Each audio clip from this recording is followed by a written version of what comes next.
Bismillah ar-Rahman ar-Rahim. Sheikh Jafar, Sheikh Haider Jafar, management of Masumin Islamic Center, my elders, brothers and sisters, youth and children, Salamun Alaikum. First and foremost, Khushali Mubarak to all of you on this occasion of the birth anniversary of our Prophet and our sixth Imam.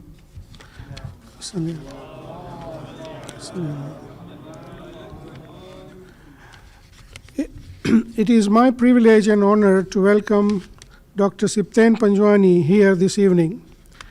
Sibtain Bhai needs no introduction, as his continuous service to Ahlul Bayt is well known throughout the Shia community.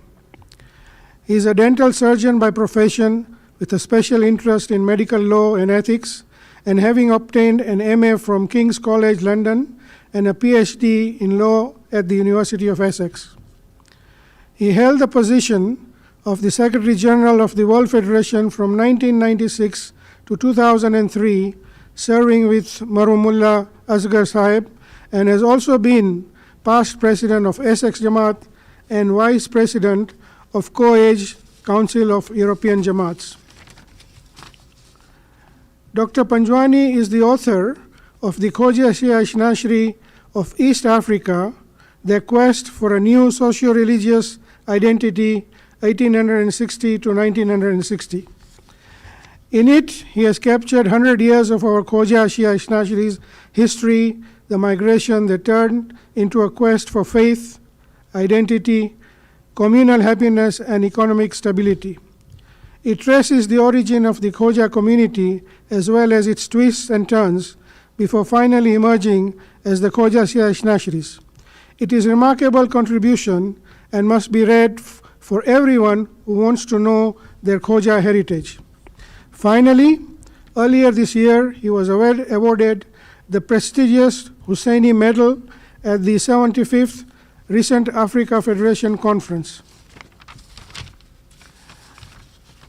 Without further ado, please welcome Dr. Panjwani to the podium with a loud salawat.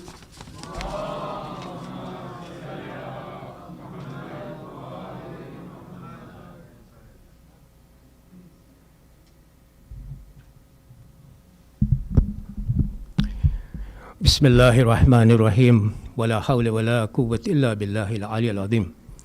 Brothers and sisters, Sheikh Jafar, Salamun Alaikum wa rahmatullahi wa barakatuh.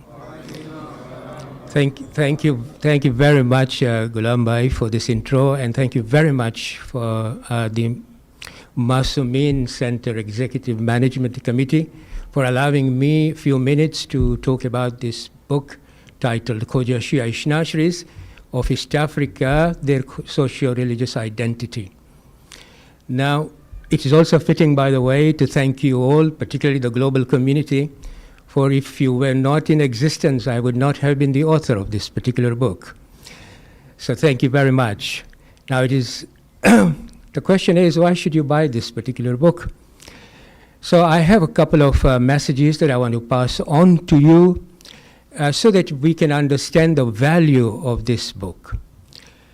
The first message that I want to part to you, or to give it to you, is this, that when I was doing and collecting the data for this particular book, I found that in the evolution of our community, there is lots of dimension to it.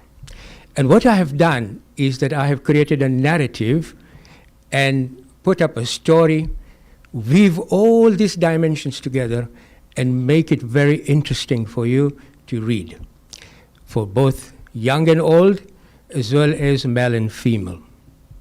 So that's the first message. It took lots of work and many years to compile this particular book, so it's worth reading only from that angle. The second message that I want to pass is this, that when you read this book, it will capture two historical norms of our community. The first one is our migration for economic prosperity. Our great-grandfathers and our forefathers migrated from India to East Africa for better pasture, to look for better economic prosperity.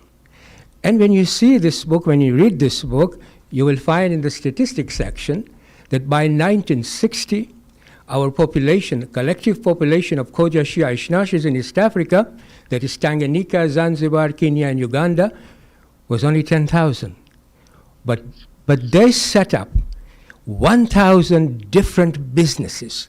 In simple terms, for every 10 individual heads, there was one business. For 2 families, there was one business. This is the extent and depth of the entrepreneurship by our forefathers in the land they called it home. So that's the first message that comes out from this book. It's a historical norm which even exists today. The other historical norm is the fact that our forefathers wanted to preserve our socio-religious identity. And they were so keen on it that they institutionalized themselves by making a rule-based community, which we all enjoy today. In this book, I talk about their blood, their toil, their sweat, so that we enjoy the community that we have today, and we are swimming in it. We don't consider or we are not enlightened by this. We have a unique history and heritage, but sadly we are not enlightened by it, neither are we very keen to preserve it. We are actually neglectful.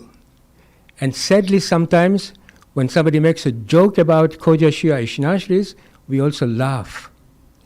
But we have a unique history. We are not enlightened by it, but others are.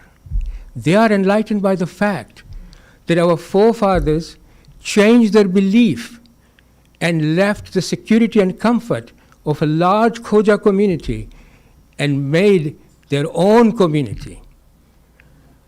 We are not Khoja community. We are a Khoja Shia Ithna community. We have a unique history. We are a resilient community. We are an adaptable community, always searching for truth in Islam. This is the story that I have written. This is the narrative that is in this book. It is a story about yourselves. It is a story about me and you. It is a story about your great-grandfathers. It is a story about our community. It is a book worth investing in, and I feel that every one of us should read this book and then pass it on to our children and grandchildren. It's a good investment to make. By the way, none of your money will come to me. It's all going to Africa Federation, who have actually subsidized this book heavily so that it can reach to all the Khoja Shia Ithna in the world. Thank you very much for listening to me, and I hope you enjoy the book. Wassalamu alaikum wa rahmatullahi